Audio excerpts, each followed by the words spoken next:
And there's so many takeaways from each person, and I could literally go down the list or just read through my notes. But the biggest takeaway of all, and as I look through them all, is that the people who grow take action. And sometimes that's the hardest thing as an entrepreneur, is to just go. We're never going to have all of the answers. We're never going to know exactly what's behind the next step, but you've got to take the next step. This is Biz Ninja Entrepreneur Radio with your host, Tyler Jorgenson. Welcome out to Biz Ninja Entrepreneur Radio. I am your host, Tyler Jorgenson, and today I'm going to do something a little bit different. You see, today is episode number 200. That's special because it's a big, fancy, round number. It's not special because it's actually our 200th episode. And in fact, it's well over 500 episodes now of this show. You see, I started it well over a decade ago on an NBC News affiliate station, and we now run live on ABC News Radio every Sunday morning. And then we stream through podcast and YouTube and wherever you're listening to, watching, or seeing this now. All around the world. And we have listeners all around the world. And it's just been a true joy to interview entrepreneurs and learn so much about what is going on in the entrepreneurial journey. I started this show because I wanted a way to reconnect and to connect with entrepreneurs after I went through a catastrophic business failure during the recession. I was triple invested in real estate and mortgage and all of that, and lost everything. And the money was hard. The network and the friends that I felt I lost was the hardest part. And so what I'm going to do today is something that's different than any of the other episodes I've done, because I'm going to be the guest. I'm going to be interviewed. And so what I'm going to do is I've asked a few different people to ask me questions. I have not listened to their questions, but I did have them send them in advance. And so I'm going to watch. First, I'm going to go through, I've got just 3 or 4 people that it's amazing how people say, I'll help. And then you send them a request and it takes some time to get back. And that's okay. But I'm grateful for those that got back to me quickly, because we're going to try to film this. So I'm going to go ahead and bring in my first interviewer. Here we go. Hi, Teresa Van Atten here, and I have some questions for you. First, what do you think are the 3 most important habits in order to be a successful entrepreneur?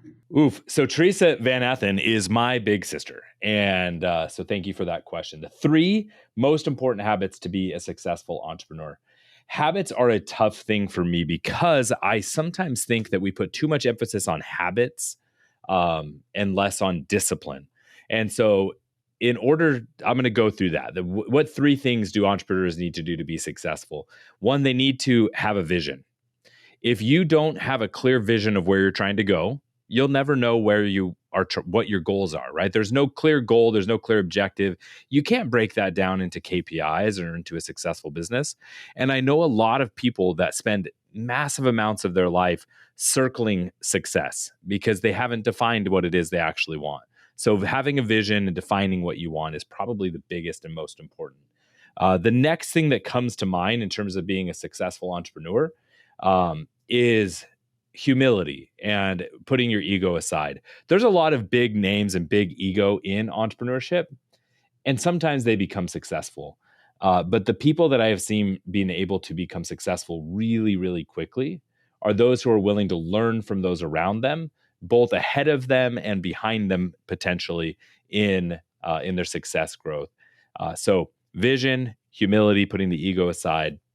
And lastly, the biggest and most important virtue of a successful entrepreneur is grit and the ability to push through when times are hard, the ability to dig deep when it seems like when other people would have quit, because that is when the real magic happens, is when other people have punched in the clock and gone home and you keep working. So those are the 3 I would say.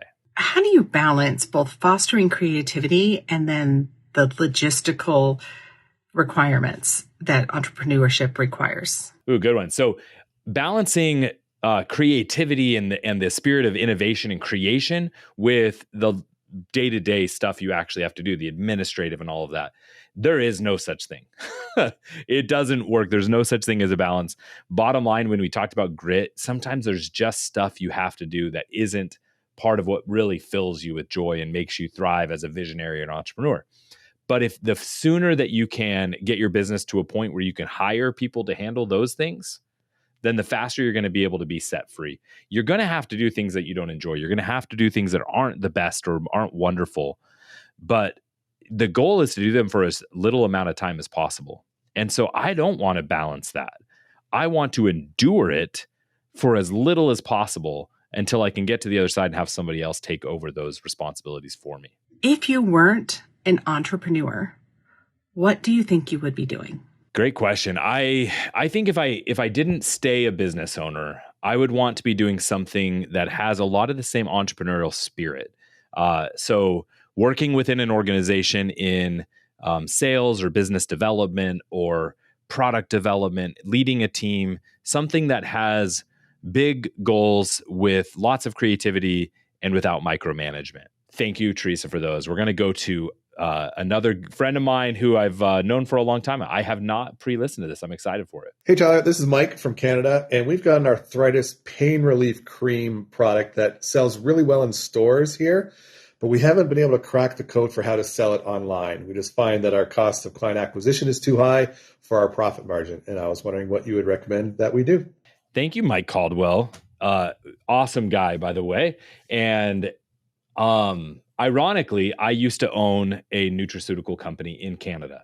So I have some experience in selling online to Canada. I've sold several $1 million online, as well as in every major mall in Canada.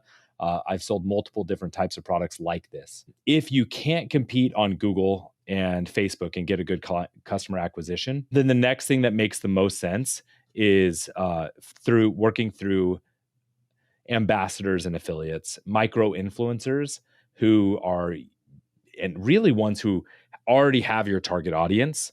But in my experience, what actually worked the best was working through Google and just finding long tail keywords that weren't the most competitive, but had people who were the closest to the buying cycle.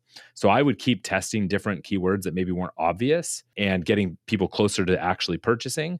And then if I couldn't make that work, or in addition to, I would look at working with influencers and ambassadors who can get in front of those people who already have those problems. My name is Paul Van Steenis, here to ask Tyler a couple questions. My first one is, if there was only one concept you could teach to entrepreneurs, what would it be? So there's only one concept I could teach to entrepreneurs. What would it be? It would be sales. I think that for some reason, sales have become, it's like a negative thing, right? We hear about the negative adage of the used car salesman. We hear about the negative adage of sales has a negative background or negative term, but it is the lifeblood of business. And I had a team member for a while who I actually thought would be amazing in business development and sales, but it was interesting when I pitched it to him, there was a negative vibe to it. And I was just shocked because I'm like, man, many times in sales, the salesperson makes more than a CEO or more than the president of the company, because you're not limited, and you shouldn't be limited to your income in sales, because the commission should be, you should be incentivized to keep growing and keep doing a great job. But sales and the idea of sales and marketing, how well they intertwine, so many times people have a product or a service or something that they deeply believe in, but that they feel bad selling. And I heard something said once that if you firmly and genuinely believe that your product or service can help the person you're selling to, then you actually have a moral obligation to help them make that decision. See, in ethical sales, you're helping somebody make the decision that they should make, the decision that is best for them. You're helping them overcome their own objections that they're putting in place that are stopping them from improving their life or their business or whatever it is. So for me, if every entrepreneur could understand the importance of sales more than the importance of things like, having a pretty business card or those sorts of things. I think so many times entrepreneurs and business owners, when you're starting, they get stuck in all the administrative and the things that might matter 6 months from now. Well, what are we going to do when we have 1,000 customers? Doesn't matter. Get your first one, right? So focusing on sales would be the first thing. Is there a question you wished somebody had asked you? And what is the question and what would your answer be? Thanks, man. I love that question. It's something I kind of ask waiters a similar question. What's something that people don't order, but you think they should? So what's a question that someone hasn't asked me? I'm going to start by kind of going the opposite way on that. You see, most people ask questions like, what kind of business should I start? Or what should I do in business? Or things like some of the questions we've had today, like what should I do to market my business? And those aren't wrong questions. But I remember one time I met Seth Godin, an amazing author and just an amazing businessman. And I was talking with him, and he asked me, he's like, Tyler, what are you working on? This was right when I was like deciding what I wanted to focus on. And I was like, I've got a few cool projects I've got in the works. And he goes, okay, well, and he was signing a book of his. I think the book at that time was Lynchpin. And he goes, well, you'll read on page 17 or whatever it was of my book why I don't think that's a good idea. And the end thing was he was like, you can't focus on more than one thing. But when I was reading the book, the takeaway was most people will ask, I've decided to do this. How can I go be successful in it? Right? So I've decided to start this business. How do I be successful? And Seth's advice was actually to go farther back in the decision tree and say, I've decided to be successful. Now what should I do? And I think that's the big question, right? Sometimes it's, we've already made a decision on what kind of business we have or what we're doing. And so it's like, okay, what do I do now to get to the next level? But the question might not be around that business. It might be around you or doing a different opportunity. So to answer that question, it's a lot of people ask me like, what's their next step? Instead of saying like, even checking in, are they on the right path? Right. And I think that's the big challenge is it's a fine line between perseverance and grit, and which I'm a huge fan of, and continuing to chase something that's outdated or not going to work. There is a horrible adage that I just really don't like. That I hear when I speak at UCLA, or when I go and I speak, I'll hear people teach. If you build a better mousetrap, the whole world will beat down a path to your door to buy it. I totally disagree, because if they don't know that you built a mousetrap, they'll never ever come knock on your door. So if they don't know that that's there, and one, did they want a better mousetrap? Were they okay with the current mousetrap? So those two big questions are really important. One, do you know how to even promote and sell your product? Because if you don't, it doesn't matter if it's better. They'll never find it. And then two, just because something is better doesn't mean the market cares. There are a lot of better products that have been shelved and never sold. There's a lot of better products that are still not number one in their category, because just being better isn't enough. Sometimes being familiar was more valuable to a customer and to the market. So I would say that is a really big thing to think about is the path that you're pursuing, is the product or service or business that you're building, does the market care? And earlier today, I was filming some content with my friend Matt DeCino, and we were talking about that exact idea of that if you're going to launch a new product or service, like the idea of, he calls it a lazy launch, and I love that idea. But my idea is just testing before you invest a ton of time. So test before you invest. And then based on the results, scale or bail. And I got that from 4 Hour Workweek and a previous guest on this show about 8 years ago, Tim Ferriss. The idea of micro testing ideas before you put a ton of time into it. And there was one project that I was working on that I still think is a great idea. About, 6 or 7 years ago, a friend of mine and I, we saw this product in when we were out, and we're like, oh, we should do that. And I sourced the product. I got a couple of prototypes. I put together a basic website and said, okay, it's time to market. And my friend was like, no, we need business cards, because I can't tell my friends about this business until it looks official. I was like, dude, there's no way that what's going to stop this business from being successful is business cards. Like, we first need to find out if people will buy the product. Then we can fancy up the business and make it look pretty. So those are some really important things. Man, we're about halfway through this show, and I'm going to pause a little bit, and I'm going to see if I get some more questions in overnight, and we'll finish it up. But if you've listened this far into the show, or if you're watched this far, first of all, I just really need you to know how much I appreciate you. This show has been a labor of love for a long time, where I've just genuinely enjoyed connecting with entrepreneurs and sharing my journey and listening to theirs and sharing their journey on this platform. And as I go forward, I think my vision for this show is evolving to where I genuinely want to see a greater reach and a greater growth. And so if you're here now, just know that I'm super grateful for you, and stay tuned because we've got more coming. Oh, is that my name on the wall? Oh, over there too, maybe? Oh, not a big deal. Oh, a real broadcaster. Anyway, I'm syndicated. I don't want to talk about it. It's not a big deal. In all seriousness, I've been friends with Tyler for a long time. My name's Jared from Jared and Katie in the Morning. And Tyler, 2 questions for you. One, South Africa. How did your experience in South Africa change who you are, influence who you are, help you view the world? I know that's a multi-layered question there. All right, I'm going to pause it and go for that. So I met Jared while living in South Africa. We were missionaries there at around 99 to 2001. So that was a long time ago. And his question of how did it influence how I see the world and how it changed who I am as a person? I will tell you significantly. And the biggest thing is understanding the worldview, right? So when you grow up, you tend to share a lot of the views of the people right around you, the people in your community, the people that raise you. And then all of a sudden, if you travel and you go somewhere completely different in a completely different culture, you realize the entire world may not share those views. That was really, really valuable for me in my development and growth because I realized it helped me understand I may not always be right. And this is big because this applies into business. We have a lot of assumptions in business, and sometimes we think entrepreneurs and good marketers are the ones who are always right.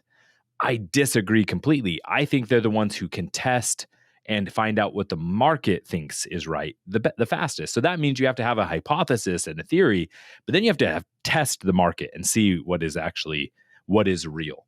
So for me, one of the biggest takeaways of going to South Africa is the realization that the world is much bigger than my worldview, and that the market is not just what I think it is. What is your favorite show that you're watching right now and why? I'm sure this is not what you're looking for, but it's me. All right, man. It's my favorite show that I'm watching. That's an interesting one because, shows have evolved so much where they're not just like TV programs. Us old people would know that TV shows used to be, you had to catch them when they were live or you missed them and you'd have to wait till you could catch a rerun some way later down the road. And so now we have, streaming services and all these things, and it's really changed how I consume. Recently, I haven't been in a consuming binge, but the show that really, really resonated with me most recently was Ted Lasso. And a lot of people fell in love with Ted Lasso as the second season aired. It was like they discovered it, a year later. But as much as I love Coach Lasso and everything that he does and his attitude and his mindset and how he approaches the world, I love Coach Beard. I love what Coach Beard and Coach Lasso have as a 1-2 punch is so powerful. And I think it stands out to me how important it is for entrepreneurs to have people in their corner that are maybe quietly, maybe outside of the spotlight, just helping make sure your vision is enacted. And most importantly, getting you back on track when you lose sight of your vision. So the Coach Lasso, Coach Beard dynamic, man, that is something that I think every entrepreneur and every human can learn from. I think it's the powerful dynamic of a healthy relationship. Thank you so much. Jared is famous over on the East Coast with Jared and Katie in the Morning. So appreciate you taking some time out to join us and share your voice with us today. Jared, I think, actually called in and was a guest on the show back in 2011, if I remember right. So it's always fun to have a repeat visitor.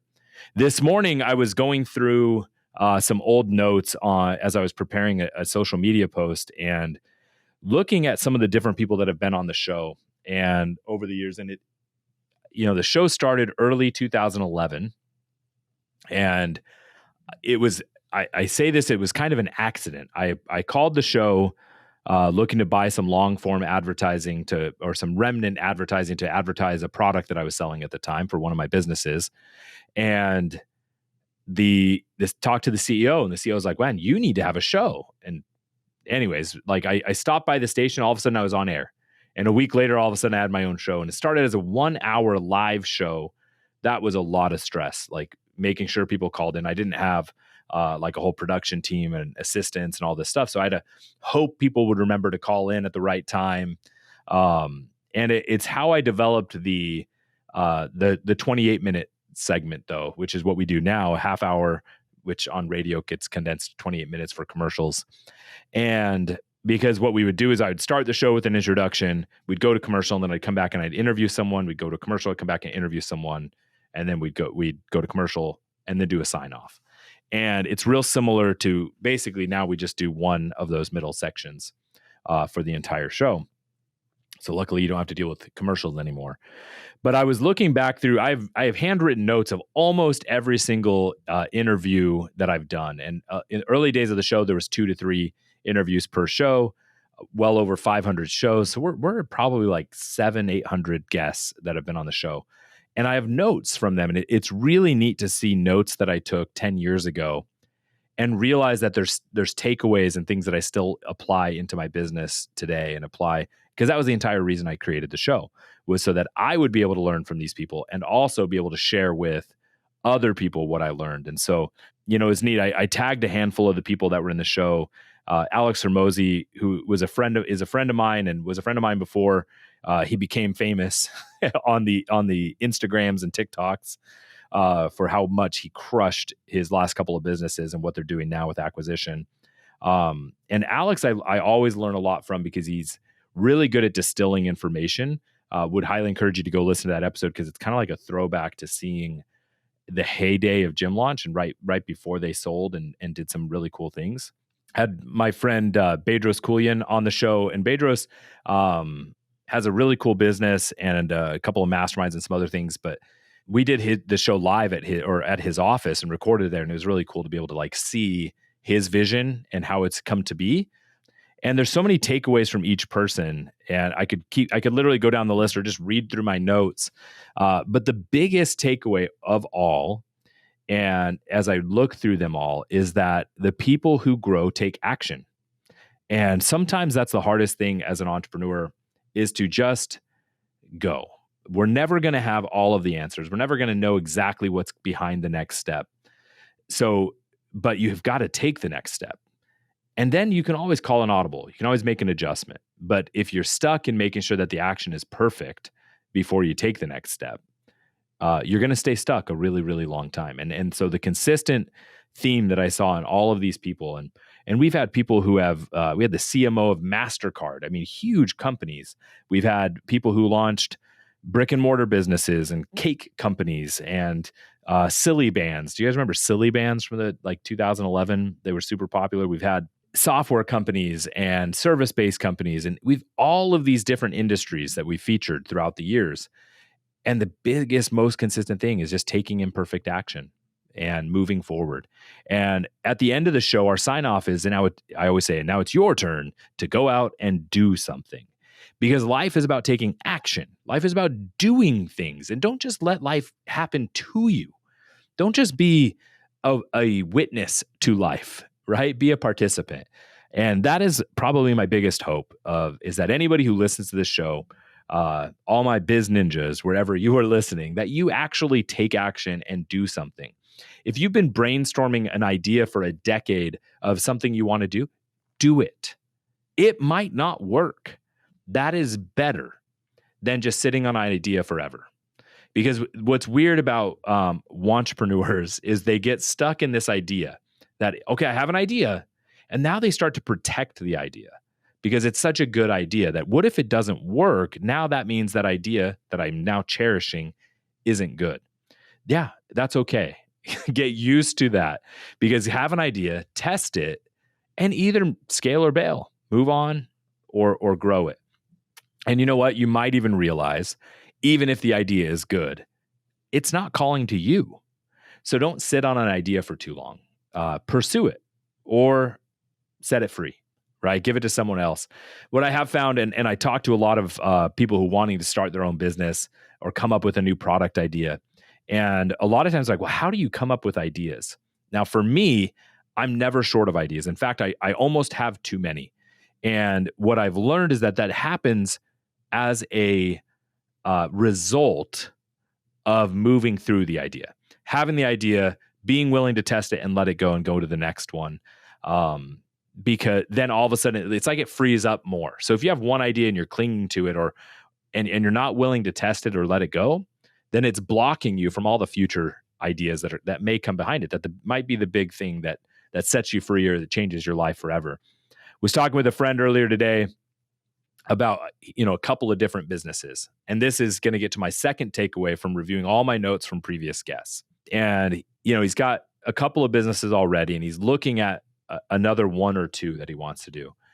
And we realize like the only reason he's really going after these other businesses is the perception of others, not his own joy or fulfillment or goals. And not only do I think that's the wrong reason to pursue something else, but also it's more likely that the other businesses will suffer if you're trying to do that many different things. Now, I think there's a point in a business where you can get it to a point where you can then hand it over to someone else to run and grow, and then you can move your energy to a second thing. But I don't think you can chase 2, 3, or 4 ideas simultaneously. I've often said you can have like a day job and then start an idea as a side hustle. Anything more than that, and you don't have unlimited time and energy. It's just something will suffer along the way, whether it's your personal relationships, your health, or the job or the side hustle won't receive proper attention. And especially if you try to go to 3, at that point, you're not chasing anything. They say a man who chases 2 rabbits catches none. And I think there's a fine balance, and you got to really make that personal for you and figure out where your energy can go.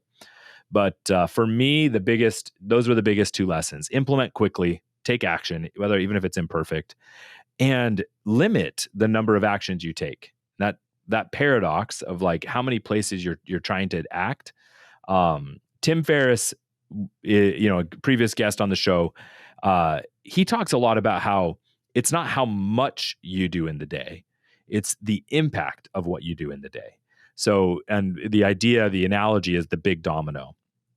What if instead of having to go over and knock over every single domino individually, and you had to go through and do all of these tasks on this long checklist, and you focused on productivity and efficiency?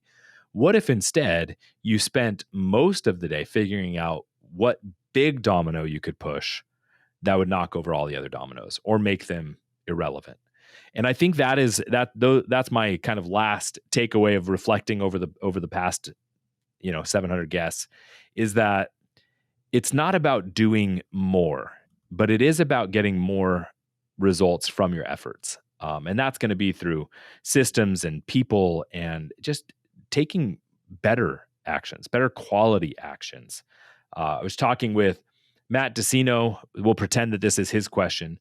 But he, yesterday when we were talking, I asked him, hey, at the end of the year, we're coming to the end of the year. Should entrepreneurs like slow down and relax and enjoy this season? Or should they hustle hard? Is this the month where they hustle because everyone else is? And you hear 2 different schools of thought on that. And Matt offered a third point, which I love. And it's like, I don't think either of those are right. I think it's in between.